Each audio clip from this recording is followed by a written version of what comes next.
Good morning students, एक बार फिर स्वागत है आपका शिखर आईसीएस ऑनलाइन पर, जहां हम तैयारी कर रहे हैं सिविल सर्विसेज मुख्य परीक्षा की, particularly for state civil services examination conducted by MPPSC. और पढ़ रहे हैं इतिहास, मध्यकाल का इतिहास, और उसमें हमने मराठा साम्राज्य से संबंधित कुछ चीज़ें पढ़ना शुरू किया था। लास्ट क्लास में शिवाजी पढ़ा था। आज हम पढ़ेंगे मराठा, शिवाजी के बाद जो मराठा साम्राज्य था, खासतौर पर पेशवाओं का जो शासन था, उसमें एक बहुत महत्वपूर्ण शासक थे बाजीराव प्रथम, बाजीराव फर्स्ट। तो बाजीराव फर्स्ट को पढ़ने जा रहे हैं आज, बाजीराव फर्स्ट की क्या उपलब्धियाँ हैं, और उसके बाद हम पढ़ेंगे मराठा इतिहास का एक बड़ा महत्वपूर्ण युद्ध है, वो पढ़ेंगे। और युद्ध है आपका पानीपत तृतीय, पानीपत का तीसरा युद्ध, वो भी पढ़ेंगे। लेकिन पहले पढ़ेंगे बाजीराव। बाजीराव भट्ट बोलते हैं, या बाजीराव प्रथम भी कहा जाता है, क्योंकि इसके बाद एक और बाजीराव नाम के शासक हुए, तो वो द्वितीय थे। तो ये बाजीराव क्या है? बाजीराव प्रथम है, बाजीराव फर्स्ट। ठीक, बाजीराव प्रथम जो है 1720 से लेकर 1720 से लेकर 1740 तक मराठा साम्राज्य के पेशवा रहे हैं, मुख्य शासक रहे हैं। आप देखिए कि 1707 के बाद महाराष्ट्र राज्य या मराठा राज्य का छत्रपति बने थे शाहू। लेकिन शाहू चूंकि मराठा संस्कृति से, मराठा राज्य से लंबे समय तक दूर रहने के कारण और यहाँ उनका होल्ड नहीं था, वो परिचित नहीं थे, इस कारण उनके समय सत्ता जो है वो धीरे धीरे पेशवाओं के पास आ गई। और उनके समय कई पेशवाओं ने शासन किया, खासतौर पे पहले बालाजी विश्वनाथ ने, फिर बाजीराव, ये बाजीराव प्रथम ने, फिर उसके बाद बालाजी बाजीराव ने, और फिर उसके बाद दूसरे लोगों ने शासन किया। तो शाहू जब छत्रपति रहे हैं तब पेशवाओं का शासन शुरू होता है, और उसमें एक बड़ा इम्पोर्टेंट कार्यकाल है बाजीराव प्रथम का। तो बाजीराव प्रथम की उपलब्धियों के बारे में पूछा जा सकता है, तो हम वो उपलब्धियां आज पढ़ेंगे। बाजीराव प्रथम की देखिए, बाजीराव प्रथम जो है उनको मुख्य तौर पर जाना जाता है एक बहादुर सेनापति के रूप में, एक शौर्यवान शासक के रूप में, who was known for his gallant, who was known for his bravery, और बड़ी बड़ी विजयें प्राप्त की है। उपलब्धियों की बात करें तो बड़ी बड़ी विजयें उन्होंने प्राप्त की है। उन्होंने कभी ये लक्ष्य रखा था, जिसे शिवाजी ने लक्ष्य रखा था, उसी तरह से बाजीराव प्रथम ने भी हिंदू पद पादशाही का लक्ष्य रखा था। हिंदू पद पादशाही,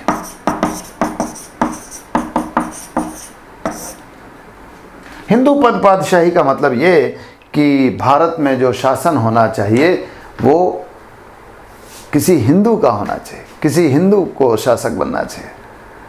मतलब ये कि जो बादशाहत है, जिसको हम बादशाहत कहते हैं, बादशाह के पद पर, पादशाह के पद पर एक हिंदू को होना चाहिए।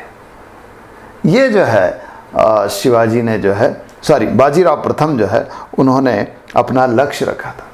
इसलिए उन्होंने बड़ी बड़ी विजय अपने महाराष्ट्र से बाहर निकल के भी, ऐसा कहा जाता है कि बाजीराव प्रथम के घोड़े जो है वो कटक से लेके अटक तक का पानी पीते हैं। कटक से लेके अटक तक का।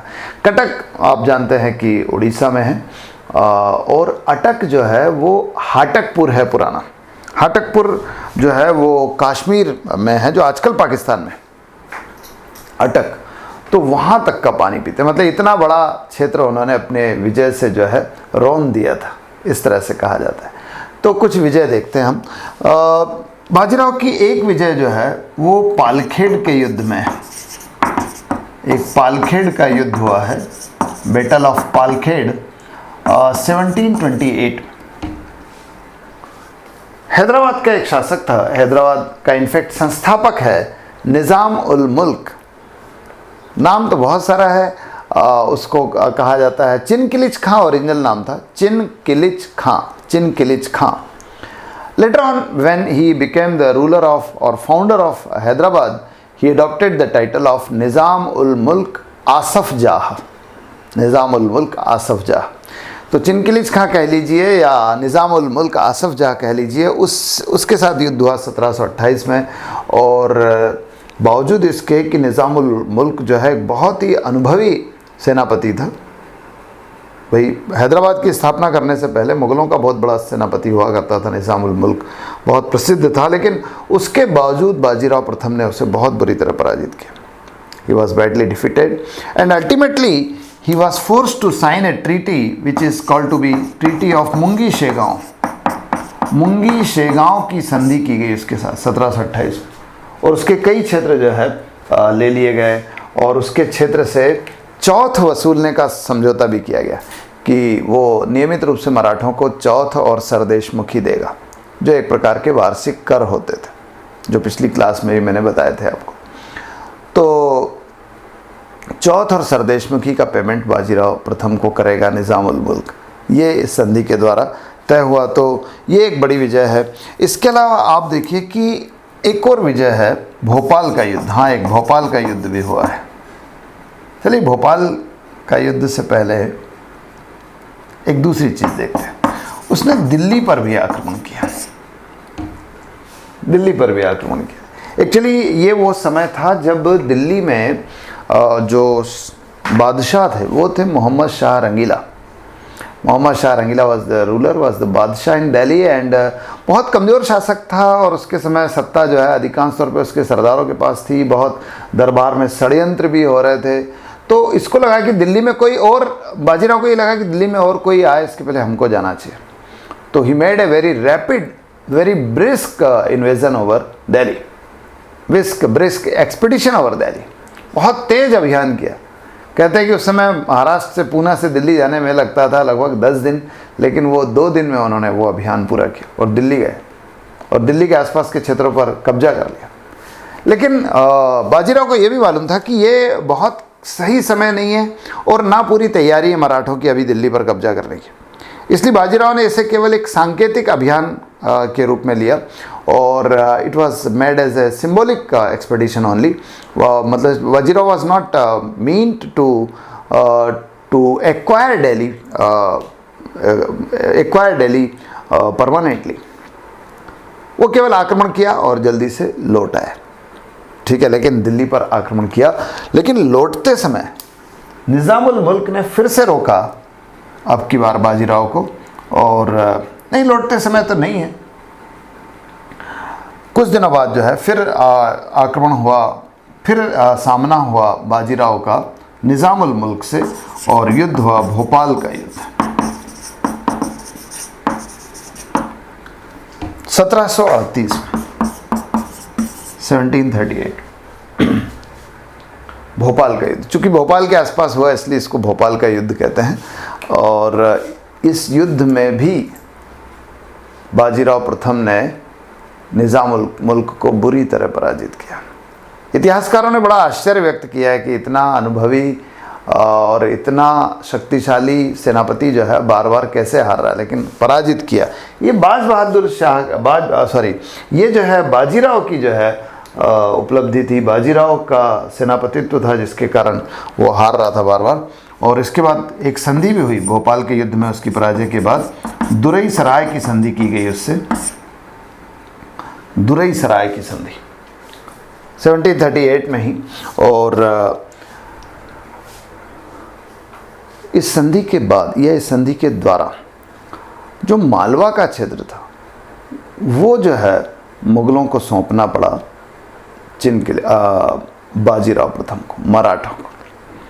तो मालवा का क्षेत्र जो चंबल और नर्मदा नदी के बीच का क्षेत्र था वो पूरी तरह से मराठों के पास आ गया इसी संधि के कारण, ठीक है। आजकल का जो उज्जैन और ग्वालियर वगैरह का जो क्षेत्र था, जो बाद में सिंधिया शासकों के द्वारा शासन किया गया, वो एक्चुअली इसी समय जो है मराठों के पास आया है, ठीक। तो ये एक बड़ा इम्पोर्टेंट विजय थी। इसके अलावा आप देखिए कि 1731 में उसने एक त्र्यंबक राव नाम के मराठा सरदार को पराजित किया था, त्र्यंबक राव। और त्र्यंबक राव जो है वो एक्चुअली कोल्हापुर में एक मराठा छत्रपति और शासन कर रहे थे। इसके लिए थोड़ा इतिहास में पीछे जाना पड़ेगा। शाहू ने 1707 में मराठा राज्य को प्राप्त किया था, लेकिन सीधे सीधे तौर पे प्राप्त नहीं किया था। उसने वहाँ पहले से शासन कर रही एक शिवाजी की बहू थी ताराबाई, उसको पराजित किया, ताराबाई को, और फिर महाराष्ट्र राज्य को प्राप्त किया था। लेकिन ताराबाई अपने बेटे को लेकर कोल्हापुर में चली गई थी और कोल्हापुर में उस बेटे के नाम से शासन कर रही थी। लेकिन इसके कारण क्या हो रहा था कि महाराष्ट्र में दो दो छत्रपति हो गए। एक तो शाहू छत्रपति है जिनका पेशवा कौन है, बाजीराव प्रथम है, और दूसरा छत्रपति जो है कोल्हापुर में है, संभाजी सेकंड के नाम से शासन कर रहा था। तो बाजीराव ने इस स्थिति को समाप्त करने के लिए 1731 में कोल्हापुर पर आक्रमण किया, त्र्यंबक राव को पराजित किया, जो वहाँ का मुख्य सेनापति था, उसको पराजित किया, और फिर एक वारणा की संधि की गई, ट्रीटी ऑफ वारणा, वारणा की संधि की गई। और वारणा की संधि के द्वारा ये तय हुआ कि अब जो है कोल्हापुर के जो संभाजी द्वितीय है वो कोल्हापुर के क्षेत्र तक ही सीमित रहेंगे, वो अपने आप को महाराष्ट्र का छत्रपति नहीं मानेंगे। तो इस तरह से अपने जो मराठा राज्य है उसमें जो एक प्रकार की संशय सी की स्थिति थी कि छत्रपति एक्चुअली कौन है, उसको भी इन्होंने समाप्त किया वारणा की संधि के द्वारा। कुछ और विजय भी है। आप देखो कि बाजीराव ने छत्रसाल की भी सहायता की थी। छत्रसाल जो है ओरछा के बुंदेला शासक है, छत्रसाल बुंदेला, और बुंदेलखंड के शासक है। और छत्रसाल जो है वो औरंगजेब से भी लड़ाई लड़ रहे थे, मतलब औरंगजेब से भी लड़ाई लड़ी, विद्रोह किया औरंगजेब के विरुद्ध, और उसके बाद लगातार मुगलों से लड़ रहे थे।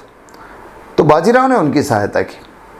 खासतौर पे एक मोहम्मद शाह बंगश नाम का शासक था रुहेलखंड का, उससे लड़ाई में बाजीराव ने सहायता की थी छत्रसाल की, मोहम्मद शाह बंगश के विरुद्ध, रुहेलखंड का शासक था।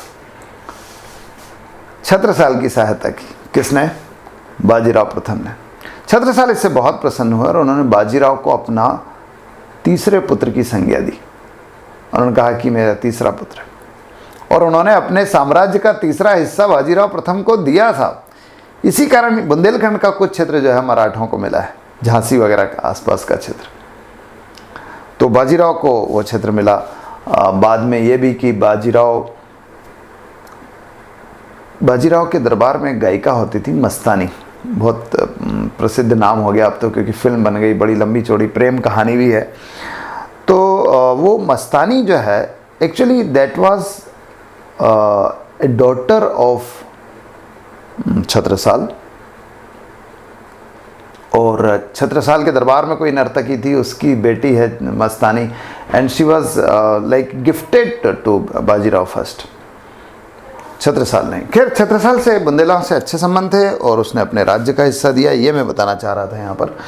और इसके अलावा उसने पुर्तगालियों को भी पराजित किया। बाजीराव प्रथम ने पुर्तगालियों को भी पराजित किया, और उनको पराजित करने के बाद ये जो बॉम्बे का समुद्र तटीय क्षेत्र है, महाराष्ट्र का समुद्र तटीय क्षेत्र है, बॉम्बे और उसके आसपास का, जिसको उस समय बेसिन कहा जाता था, सालसीट कहा जाता था। तो बेसिन सालसीट के क्षेत्र जो है वो भी मराठों को मिले पुर्तगालियों को पराजित करने के बाद, क्योंकि इसने पुर्तगालियों को भी पराजित किया।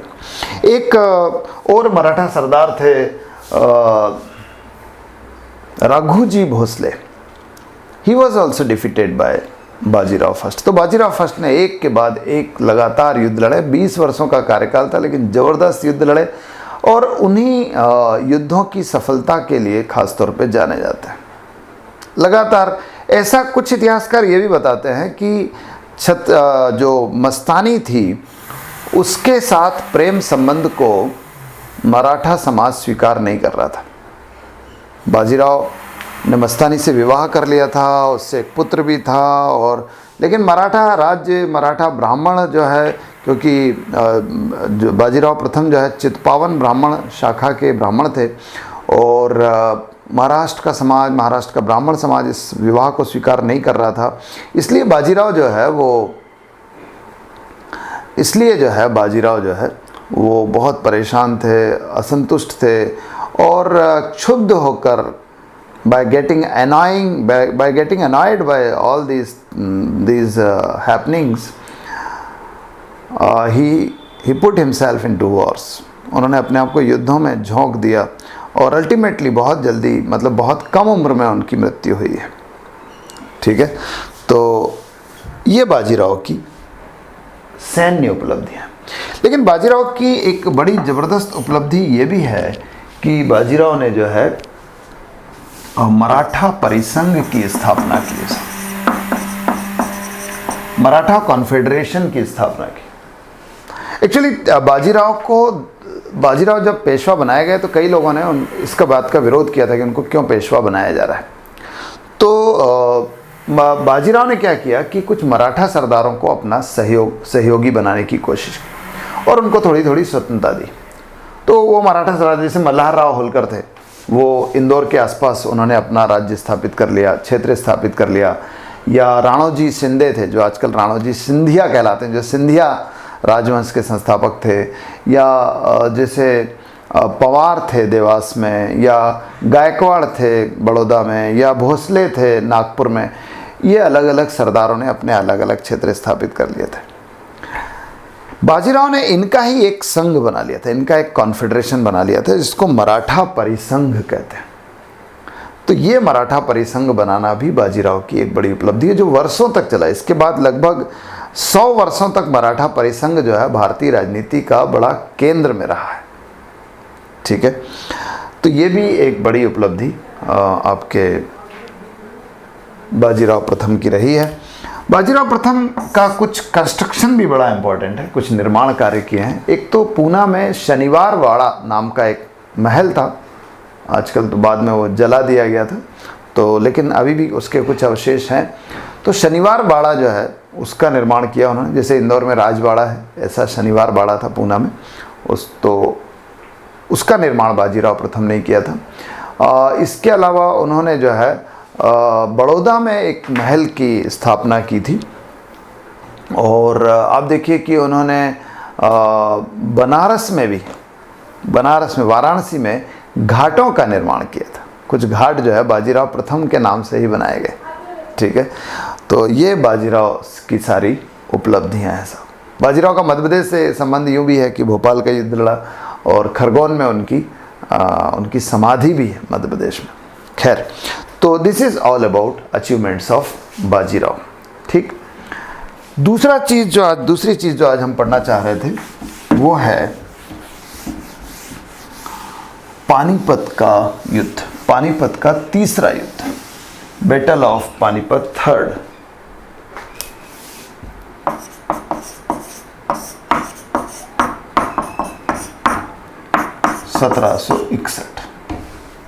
इस पर प्रश्न आ सकता है, इसलिए इसको भी हम डिस्कस कर लेते हैं। देखिए, ऐसा है कि युद्ध जो है पानीपत के नाम से कई युद्ध हो चुके हैं। पानीपत प्रथम, पानीपत द्वितीय, पानीपत तृतीय। पहला आपने पढ़ा होगा, बाबर ने इब्राहिम लोदी को पराजित किया था 1526 में। दूसरा जो युद्ध था उसमें अकबर ने हेमू को पराजित किया था 1556 में। ये तीसरा युद्ध है और ये हुआ है 1761 में। युद्ध हुआ है, अफगानिस्तान का एक आक्रांता शासक था, an invader of Afghanistan named Ahmad Shah Abdali नाम था। उसके और मराठों के बीच, पेशवाओं के बीच हुआ था। और उस समय पेशवा होते थे बालाजी बाजीराव। ठीक है, तो आप कह सकते हैं कि अब्दाली और बालाजी बाजीराव के बीच में 1761 में हुआ युद्ध जो है पानीपत में हुआ, पानीपत के मैदान में हुआ, जो आजकल हरियाणा में है, इसलिए इसको पानीपत का युद्ध कहते हैं। ठीक है, क्वेश्चन जो आ सकता है वो ये कि पानीपत के युद्ध के कारण आ सकते हैं, पानीपत के युद्ध के परिणाम आ सकते हैं, और सबसे ज़्यादा इम्पोर्टेंट जो अक्सर पूछा गया है वो ये कि पानीपत के युद्ध में मराठों की पराजय के क्या कारण थे। तो छोटा सा मामला है, इसको हम लोग पढ़ते हैं। देखिए, पानीपत के युद्ध के कारण क्या थे, सबसे पहले ये देखते हैं। देखिए, ये जो पीरियड है ये वो पीरियड है जब दिल्ली में मुगलों का शासन तो था, पर मुगलों का शासन बहुत कमज़ोर हो गया था। जो मुगल बादशाह थे वो बहुत कमज़ोर थे। औरंगजेब के बाद एक कमज़ोर शासक हुए, और इस समय शासन कर रहे थे शाह आलम सेकंड, जो बहुत ही कमज़ोर शासक था और अक्सर दिल्ली में रहता ही नहीं था। ठीक है, उसके समय हुआ। तो एक कारण तो यह है कि दिल्ली में चूंकि बादशाह था ही नहीं, शाह आलम तो अवध में रहता था और दिल्ली में सरदार जो मुग़ल सरदार थे वही शासन कर रहे थे, तो वो एक दूसरे के विरुद्ध षड्यंत्र करते रहते थे और षड्यंत्रों के कारण जो है मुग़ल जो सत्ता थी, मुग़ल जो शक्ति थी वो कमज़ोर हो रही थी। शक्ति राज्य पर जो प्रशासन पर उनकी जो ग्रिप थी, पकड़ थी, वो भी कमज़ोर हो रही थी और ऐसे में अफ़गानिस्तान के शासक के लिए साम्राज्य विस्तार का एक अवसर जो है मिल रहा था। इसलिए अहमद शाह अब्दाली पंजाब के रास्ते से धीरे धीरे बढ़ रहा था। तो पंजाब में तो उसने अपने प्रतिनिधि शासक नियुक्त भी कर दिए थे अहमद शाह अब्दाली ने, और वो इधर आना चाहता था। एक आक्रमण, मतलब इस पानीपत के युद्ध का एक कारण यह है, पढ़ रहे हैं हम कारण, causes of battle of Panipat third. तो एक कारण तो यही है कि दिल्ली में सत्ता कमज़ोर थी, बादशाह कमज़ोर था, बादशाह रहते नहीं था और अहमद शाह अब्दाली अपना साम्राज्य विस्तार करना चाहता था। वो तो साम्राज्यवादी शासक था ही, imperialistic ruler he was trying to expand his empire. दूसरी चीज़ यह है कि जो मराठा थे, पेशवा थे, वो भी तो अपना साम्राज्य विस्तार करना चाहते थे। वो भी तो बाजीराव प्रथम द्वारा स्थापित हिंदू पद पादशाही के लक्ष्य को पूरा करना चाहते थे, तो वो भी धीरे धीरे आगे बढ़ना चाहते थे। वो भी महाराष्ट्र की सीमाओं से सीमाओं से तो निकल ही गए थे। बाजीराव प्रथम के समय ही मालवा वगैरह के क्षेत्रों पर, बुंदेलखंड के क्षेत्रों पर उनका अधिकार हो गया था, तो वो दिल्ली तक पहुंचना चाहते थे, दिल्ली पर अपनी सत्ता स्थापित करना चाहते थे और वो इतने शक्तिशाली हो भी गए थे। उनके अलावा कोई और शक्ति दिल्ली में थी भी नहीं, भारत में ही नहीं थी। मराठों के अलावा कोई और शक्ति इतनी बड़ी नहीं थी कि जो दिल्ली पर शासन कर सके। तो अगर अब्दाली आक्रमण करेगा तो वो मराठों के सपनों को ध्वस्त कर सकता है, इसलिए मराठा उसका प्रतिरोध करेंगे। तो मराठा भी हिंदू पद पातशाही का अपना लक्ष्य पूरा करना चाहते थे। ठीक है, एक कारण ये भी है। तीसरा कारण देखिए, बड़ा इंटरेस्टिंग है। 1752 में मुगलों ने, 1754 में बल्कि, मुगल चूंकि बादशाह तो कमज़ोर हो ही रहे थे, तो मुगल बादशाह ने एक संधि की तत्कालीन पेशवा आपके बालाजी बाजीराव से, और संधि ये थी कि इस संधि के द्वारा मराठों को पूरे भारत से चौथ वसूलने का अधिकार दिया गया कि अब मराठा पूरे भारत से चौथ वसूल सकते हैं। ठीक है, अब चौथ को आप समझिए। चौथ एक कर है जो मराठा जो है शिवाजी के समय शुरू किया गया था कि पड़ोसी राज्यों से चौथ नाम का कर लेते थे और इसके बदले में उस राज्य को सुरक्षा का आश्वासन दिया जाता था। मतलब ये कि उस राज्य की सुरक्षा का दायित्व जो है वो अब मराठों का हो जाएगा और बदले में वो राज्य जो है अपने कुल वार्षिक राजस्व का, टोटल एनुअल लैंड रेवेन्यू का 1/4 जो है मराठों को देगा। 1/4, 1/4 हिस्सा देगा कुल वार्षिक राजस्व का। इसी को चौथ कहते थे। तो चौथ अगर मराठे लेंगे तो जिस क्षेत्र से चौथ लेंगे उस क्षेत्र के सुरक्षा का दायित्व भी मराठों का हो जाएगा। अब अगर पूरे भारत से चौथ लेंगे तो पूरे भारत की सुरक्षा का दायित्व हो जाएगा। अब ऐसी स्थिति में अगर अहमद शाह अब्दाली आक्रमण करेगा तो स्वाभाविक सी बात है कि इसका प्रतिरोध किसको करना है? इसका प्रतिरोध करना है मराठों को, पेशवाओं को। ठीक है, तो ये भी एक कारण है जिसके कारण पेशवाओं ने युद्ध लड़ा अहमद शाह अब्दाली के विरुद्ध। ठीक है, तो ये कारण है पानीपत के तृतीय युद्ध के। ध्यान रखना, युद्ध जबरदस्त हुआ और इसमें जो है मराठे पराजित हुए। तो परिणाम क्या हुआ? What was the result? Result तो एक तो यही है कि मराठे पराजित हुए। ठीक है, मराठे पराजित हुए और बहुत बुरी तरह पराजित हुए। ध्यान रखना, ये युद्ध जो है मैंने बताया कि अहमद शाह अब्दाली और मराठों के बीच में हुआ और अहमद शाह अब्दाली की सेना का नेतृत्व तो अहमद शाह अब्दाली ने ही किया था, लेकिन मराठों का नेतृत्व जो है बालाजी बाजीराव के पुत्र विश्वास राव ने किया था। और विश्वास राव की सहायता के लिए बालाजी बाजीराव ने अपने भाई को भेजा था, बालाजी भाऊ राव को। ठीक है, तो वो उनके साथ गए थे, लेकिन विश्वास राव जो है वो मुख्य सेनापति थे और उनकी सहायता के लिए बालाजी बाजीराव ने अपने भाई को भेजा था, सदाशिव राव भाऊ। तो इस तरह से युद्ध लड़ा तो गया, लेकिन मराठे पराजित हुए और ये दोनों मारे गए। विश्वासराव भी शहीद हो गए, मर गए, सदाशिवराव भी मर गए और बड़ी संख्या में मराठा सैनिक मारे गए। कहते हैं कि जिस दिन पानीपत का युद्ध हारा उस दिन जो है महाराष्ट्र के किसी घर में चूल्हा नहीं जल पाया, क्योंकि हर घर से कोई ना कोई मरा था, ऐसा कहते हैं। तो it was a big loss to the Maratha in the form of toll in the military. जिस तरह से सेना को क्षति हुई वो बड़ा ज़बरदस्त नुकसान था। तो एक परिणाम तो ये हुआ, अहमद शाह अब्दाली जीत गया, मराठे हार गए, बड़ी संख्या में सैनिक मारे गए, विश्वासराव भी मारे गए, सदाशिवराव भाऊ भी मारे गए। तीसरी चीज़ देखिए कि इसने मराठों का भारत का शासक बनने का स्वप्न जो है वो ध्वस्त कर दिया था। Maratha were dreaming to be the ruler of India one day. उनको लग रहा था कि हमको शासक बनना ही, और बनना स्वाभाविक भी था, क्योंकि मराठों के अलावा कोई और शक्ति इतनी शक्तिशाली थी ही नहीं, तो बनना तो था। लेकिन पानीपत के युद्ध की पराजय ने इस सारे स्वप्न को समाप्त कर दिया। इसलिए कई बार जो है इतिहासकार ये कहते हैं, जनरली क्या होता है कि जब कोई शासक किसी युद्ध को जीतता है तो उस क्षेत्र का शासक वही बन जाता है, वही शासक बन जाएगा। लेकिन इस युद्ध के बारे में इतिहासकार ऐसा कहते हैं कि इस युद्ध ने यह निर्धारित नहीं किया कि भारत का शासक कौन बनेगा, बल्कि इस युद्ध ने यह निर्धारित किया कि भारत का शासक कौन नहीं बनेगा। मतलब यह कि इस युद्ध के बाद अहमद शाह अब्दाली भारत का शासक नहीं बन गया था। अहमद शाह अब्दाली कहाँ शासक बना, लेकिन इस पराजय के कारण मराठे who were at the verge of becoming the ruler of India, वो जो है अब भारत के शासक नहीं बन पाएंगे। ठीक है, तो सब मराठे अब भारत के शासक नहीं बन पाएंगे, हिंदू पद पातशाही का लक्ष्य पूरा नहीं हो पाएगा, ये इस युद्ध ने निर्धारित कर दिया था। एक और चीज, इस युद्ध की पराजय ने पंजाब और दिल्ली में एक प्रकार की रिक्तता को उत्पन्न किया है, ध्यान रखना। A kind of vacancy was created,